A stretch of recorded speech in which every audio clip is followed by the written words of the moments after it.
Hi class, today I'm going to show you how to use the background removal tool. And this is just a tool we could use that, especially if we had something that was in the background that we thought was distracting or something, and we wanted to get rid of it to kind of increase the simplicity of the photo, we could use this tool.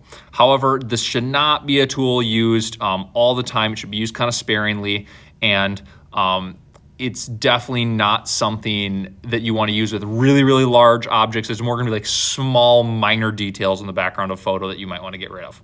So last time we used the lens tool, which was the little watermark. This time we're going to use, it's pretty, you probably can figure it out, it's the eraser tool. And we're going to, when we go to use this, I do like to have generative AI, and sometimes detect objects is kind of nice, sometimes it's not. Usually I'll leave it on. So if I want to get rid of something, I'm going to show you the right way to do it and the wrong way. And the correct way to do it is you just go and you kind of highlight everything you want to highlight.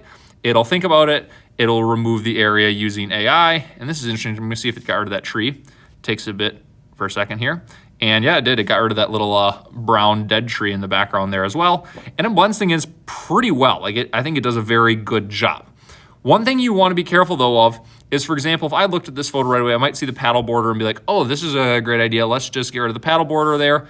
And I'll think about it and it'll get rid of that. But the problem here is, we'll see if it does it correctly this time. Maybe I'll figure it out right. Hold on here. Okay, notice how we have the shadow down below here, and it's getting really confused with that shadow. So if you have something like this image where you have a person and a shadow, you would want to make sure you get everything taken care of.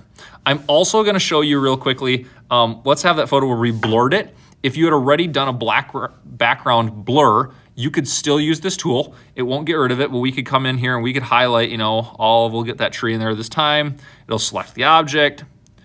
It'll do its little thinking about it for a bit here. It'll remove the area using AI. Hold on. Okay, and it would get rid of anything. And then when you hit done, it'll reapply the blur. So in this case, you really can't tell with the blur that there was even someone there before. And that should be, when I'm grading these, I'm gonna look at your photo and I should see a photo. I'll look at the one you edited first, and I should look at it and not be able to tell what you removed. And it should only be when I go back to the original photo that I can tell what you removed.